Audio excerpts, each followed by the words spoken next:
My name is Gerard White, and today, on behalf of the Genealogical Society of Ireland, I'm going to give you a presentation on genealogical research, how to research your Irish police ancestors in the Irish Police Force's registers and service records. So, in these COVID times, this is our first venture into presentations via the Zoom platform. So the three police forces that we'll be focusing on will be the Royal Irish Constabulary, Garda Síochána na hÉireann, and the Dublin Metropolitan Police. As you can see on the screen now, we have a timeline, and it gives us the main police forces going back to 1816 up to the current day. We start with the Peace Preservation Force, formed in 1816, and it led on to the County Constabulary, which was the formation of a uniformed police force on a regional basis. That gave way in 1836 to the Irish Constabulary, and in 1867 was awarded the title Royal in its title. As we can see, the RIC was disbanded in 1922. The Dublin Metropolitan Police was formed in 1836. It was retitled in 1922 to Pólíní Ó Clia and merged with An Garda Síochána in 1925. An Garda Síochána was formed in 1922. It was first known as the Civic Guard, and then later on became An Garda Síochána na hÉireann. The Royal Ulster Constabulary was formed in 1922, and that was for the 6 counties of Northern Ireland. It was superseded by the Police Service of Northern Ireland in 2001, and another police force that you may not have heard very much about was the Irish Revenue Police, formed in 1832 and disbanded in 1857. There was some 4,000 men went through this organisation. It was known as the Pusheen Hussars, and we can trace quite a number of the members from this force who joined the RIC and the GMP. Let's start then with the history of the Royal Irish Constabulary. As we said already, it was formed in 1836 from the County Constabulary. The title Royal was added in 1867. This was a countrywide armed police force. Between 1816 and 1822, some 85,000 men passed through its ranks. All of the organizations that we're going to be looking at today will only relate to males. There was no females in the forces in the period that we're looking at. By 1900, there was 11,000 men in the RIC, and it was staged. They had 1,600 barracks throughout the whole of the island of Ireland. Dublin had its own police force, formed in 1836, and again that was merged with An Garda Síochána in 1925. The RIC was disbanded in 1922 and replaced in the Free State by the Civic Guard, and replaced in the north of Ireland by the Royal Ulster Constabulary. As we can see from the next slide, some photographs depicting the members of the force, and you can see that they are all armed. It went from a force where it had the full run of the country. It was very much involved in the land wars, and you can see there that going from a force of strength to a force under siege during the War of Independence. The GMP. The DMP was established under the Dublin Police Acts of 1836. It was a non-armed uniform force. Some 12,000 men went through its ranks. The GMP was very much modelled on the London Metropolitan Police. Its reputation did suffer during the Dublin lockout of 1913-14. From 1916 onwards, it didn't actively participate in the War of Independence as the RIC did. And in that period, 3 men were killed and 7 injured. It also had a political division or a detective branch, and these were known as the G-men. And 5 members were killed by the IRA, the first in July of 19. And we'll see later on one of these G-men in a further slide. After the creation of the Free State in 1925, the DMP was merged with the Garda Síochána. As you can see here from the slide, with the top slide left is the lockout riot, and they were uniformed with tall helmets. The next slide is just, and we can see there the amalgamation with the Garda, the early Garda history. The Civic Guard was formed in February of 1922. There was a Civic Guard mutiny known as the Kildare Mutiny in 1922. It nearly led to the collapse of the fledgling police force. The Civic Guard entered the Dublin Castle on the 7th of August 1922, led by its then Commissioner Michael Staines, 5 days after that the Dublin Castle had been handed over to the Free State forces. The RIC was disbanded in August of 1922, and the Civic Guard was renamed Garda Síochána in 1923. As we've seen already, the DMP was merged with the Garda Síochána in 1925. On the Garda Roll of Honour, there are now 89 men listed on that. And in the main, it's a non-armed police force. Some pictures of the early guards on parade. The Gardaí on the bottom left is the Gardaí entering Dublin Castle in 1922. As you can see there from this slide on the right, the men of the Dublin metropolitan area were still in 1932 wearing the tall helmets. Then some early pictures of Garda Síochána, some with still wearing the top helmets, as we can see down there at the bottom of Dawson Street. And we shall move on. I'm going to deal next with the sources. So we have to thank Jim Hurley for his library of books on police history and how to research police records. The Royal Irish Constabulary book by Jim is a must, and there's a corresponding book on the right there, which gives the men and the lists of the men who were in both organisations. The early Garda records are to be found on the UCD website, and we have there the first 6,000 guards plus the CID branch in Oriel House. The advantage of this source is that it also lists those who applied to join the new Garda force but were refused. And the UCD website also has the Dublin Metropolitan registers as well. Here's some of the other books that are of use in your research. The Dublin Metropolitan Police. If you're researching an officer in the Royal Irish Constabulary, the middle book is your go-to. And then we have the listing of the Irish Revenue Police.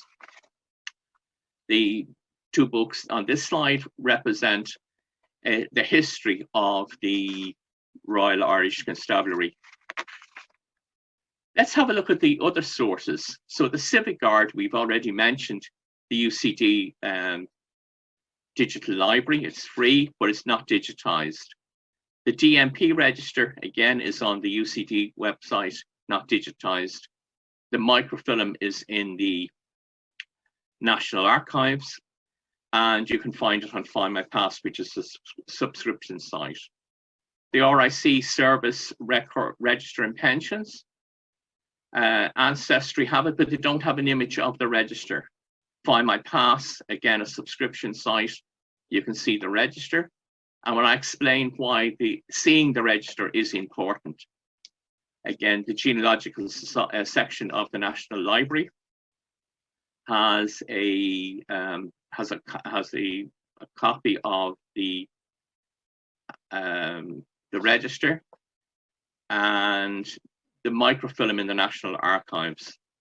The National Archives, the UK, and the Dublin City Library Archives. Newspapers, published articles, and street directories are a source. The DMP and RIC acted as enumerators for these censuses of 1901 and 1911.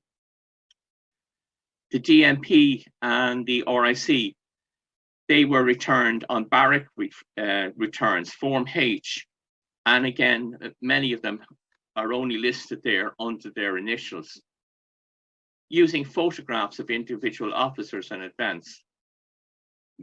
Birth, marriage, and death certificates, church records, vaccination records, burial records, coroner's inquests, statements taken and witnessed by members of An Garda Síochána. And we have on our own website the Dublin Metropolitan Police A Division Aliens Register, 1914-1918, and that's free.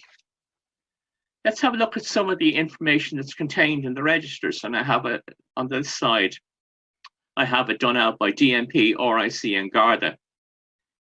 They all have a warrant number, the Christian name, the religion. It was added to the DMP register in 1856.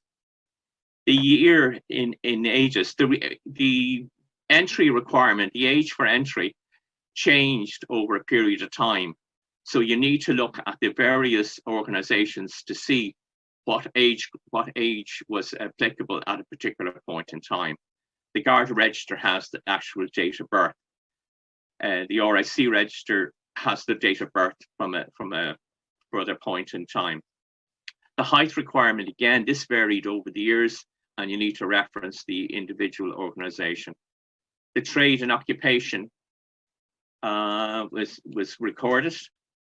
The native county of the member or the county that they joined from, but also the RIC records, it also states the county, the native county of the wife, the parish, the postal town, previous public service, the recommended by, the RIC and the DMP registers will tell us what counties or divisions the member was assigned to. The Garda register does not. The date in the Garda register is appointment only, and there is only marriages stated in the RIC register. Good service pay and promotions are all in the DMP and the RIC registers only. Removal, whether discharged, dismissed, pension, death, but these are very limited in the Garda register. And then observations, always look in the observation columns, because it'll tell you what counties the member had relationships with, also whether they left to emigrate or join another police force. Snipping tool, it's quite a useful tool on your computer for recording and capturing information. So you should learn how to use your snipping tool. You'll find it very useful. I have laid out here on this slide a number of sources that I have used, but for the purpose of the lecture today, I am only going to take a number of these. If this had been at a seminar or at a meeting, I would have had these additional files with me for you to interrogate and to review at the meeting or the seminar. So today we're going to look at the following. We're going to look at number 2, which is the Garda statements and reports to Garda headquarters and military intelligence. We're going to look at number 5, which is a barrack return for the RIC barracks in Bray. We're going to take a photograph from a book of an RIC member and trace him. And we're going to have a look at the civic register. And we've already had a look at our bookshelf, but let's move on. One piece of research can always lead into another. And I was researching the sinking of the Isolde on the 19th of December 1940 off the Wexford coast. This was an Irish Lights tender taking lightship crews to the Barrels and the Conningbeg lightship when it was attacked and bombed by a German aircraft and sunk. 6 members were killed. One of those was my uncle, Patrick Short.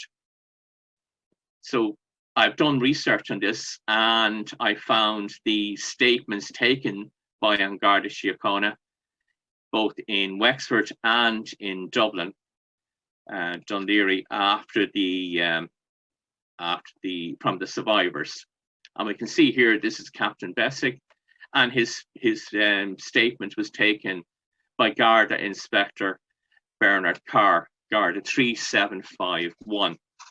And we see that Garda Inspector Carr has also witnessed the drawings from both Scott White, one of the officers, and from Alexander Guy, the ship's carpenter, of the markings on the plane. That led me into the Garda temporary register, and we've already mentioned that's available on the UCD website. That gave me where he was from and his date of birth, so I was able to go and look at the civil records. But when it came to finding out where Inspector Carr had come up through the ranks of An Garda Síochána, that's a different story. So here I have fallen back on the newspapers to give me that information. Here I have both his marriage certificate and his birth certificate. But Inspector Carr was made a superintendent in Loughrea, and tragically he died at a young age in 1950.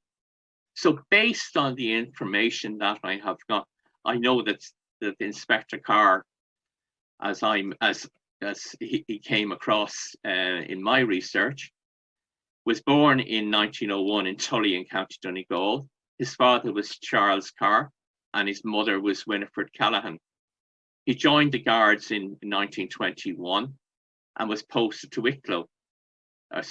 Limerick. He was married in 1927 to a Mary Armitage, but we already know from looking at his marriage certificate that he was already a sergeant by the age of 26. When a Garda or an RIC man or a DAP man got married, they were automatically moved from that division or from that county. And we can see here that Inspector Carr was appointed to Wexford or to Waterford as a sergeant. And again, I've used the newspapers to find out that information. He was promoted to inspector and posted to Wexford in 1936. And he investigated the bombing and sinking of the Isolde. His superintendent was ill, and it fell to him to conduct the investigation. He was promoted to superintendent in 1942 and posted to Loughrea in County Galway. And he died in 1950, and he's buried in Loughrea. The next one I want to take is an RIC man. And I found in a book of photographic plates, Andrew Kelly, RIC 37247. And you can see the top element is the RIC register. And you can see I have a question mark there in red under the date of marriage. We'll come to that later. I also have there Andrew Kelly's pension record. And I noticed that in his pension record, it said Arklow. All right, that was another little hint for me. So I had a look for Andrew Kelly on the 1901 census, and there he is. He's in Arklow. And I also want to know, well, what do I know about him? Where is he? Where's the wife and the children? But I found that they were still in County Wexford. Later on, I've moved on to the 1911 census, and we can see there that he's married 33 years. Well, 33 would have given him a date of marriage of 1878. But the one thing about the 1911 census is that it tells you the number of years that the couple were married, but also the number of children born alive, and the number of children born and the number of children still living. From that information, I was able to pinpoint all of their children by using the irishgenealogy.ie, the civil records. And you can see there I have the marriage certificate from 1874. Now we've seen a number of dates for their marriage, but there is the civil record. So what was I able to glean from piecing this bit of information just from a photograph? Look how much information I was able to build up on Andrew Kelly. He was born in Kildare in about 1851. He was 20 when he joined the RIC. His religion was Roman Catholic. He was appointed to the RIC in 1871. His date of marriage in the RIC record is 1879. We know that from the GRO cert that his marriage is in 1874. He was posted to Waterford, and we can tell this from the RIC register.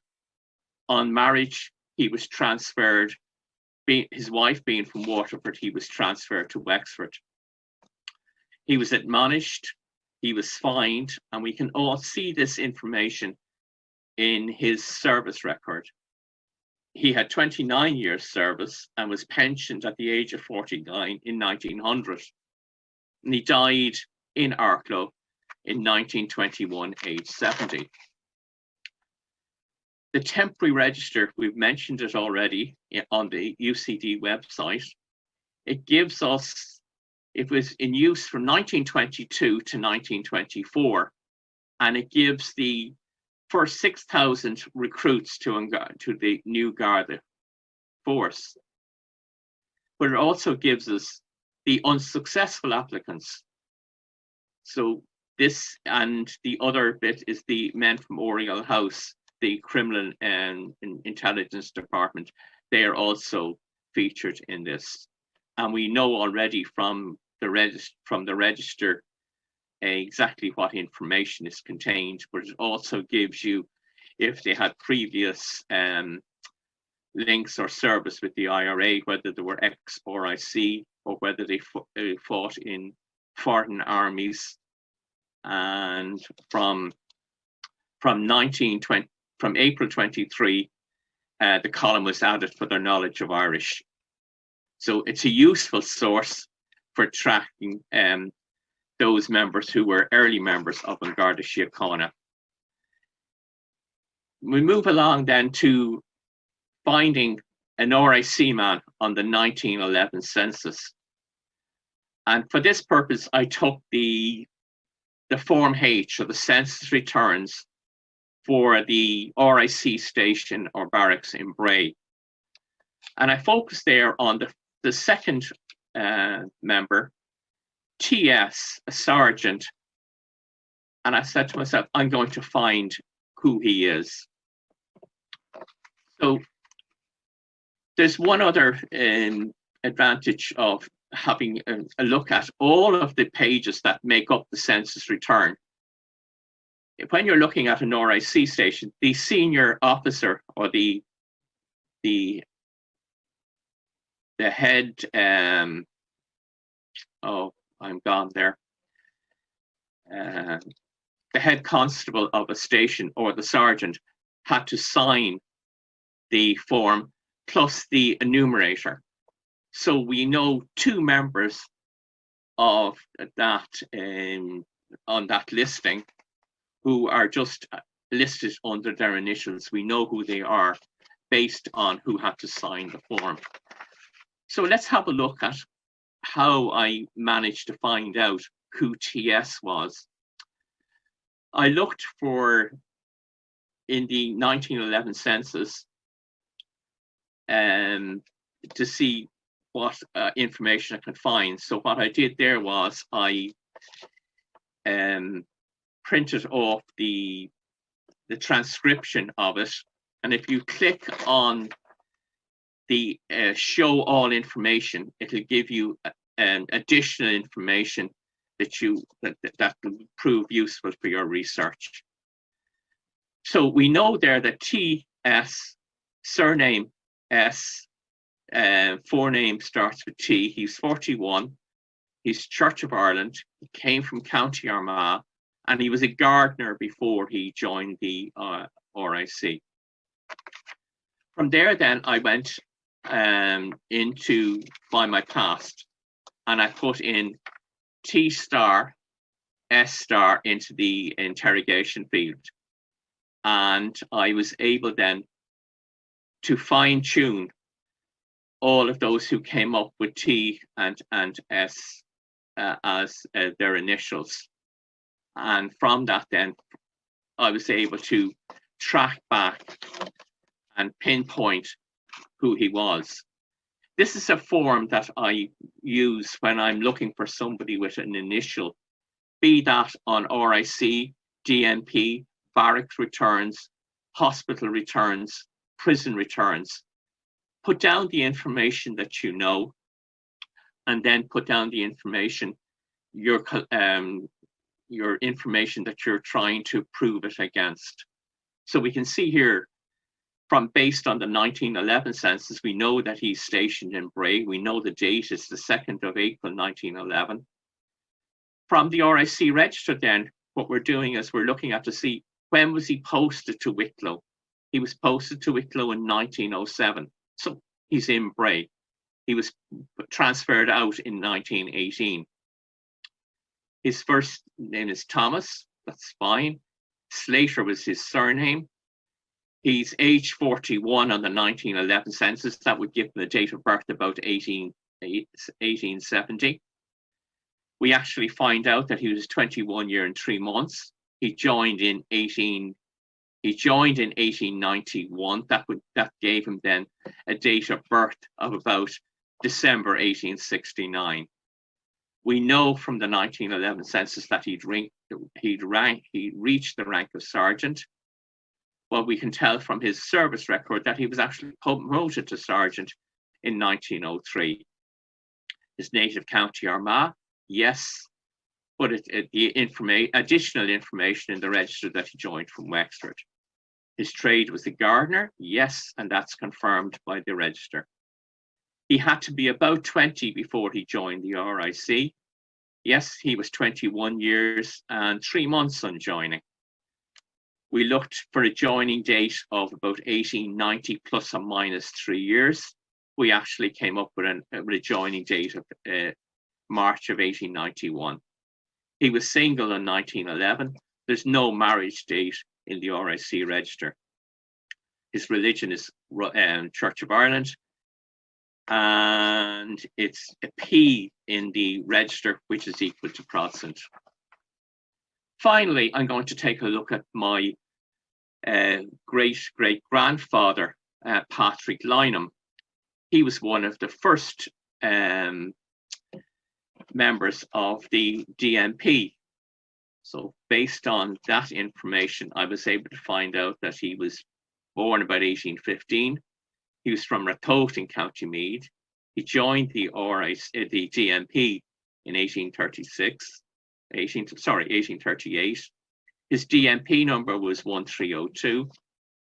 And we can tell from this that he served in the A, E, and D divisions, which were there was four main divisions initially in the DMP: A, B, C, D, and E. And later we had E and F, and G division then was the detective branch, which came much later. So we can see there that he was made a first-class constable in 1840. He was discharged in 1852. He was married in 1844, and he died in 1886. He's buried in Glasnevin. His brother Nicholas also joined the DMP, and he was discharged in 1850, went to America, got married soon after his arrival in America, and he died in 1893. So I hope that has given you a flavour of the wealth of information that you can obtain from the various police registers, and another way of helping you to sort of look at those registers and other sources and get the most out of them to further your genealogical and historical research. Thank you, and we'll take any questions now.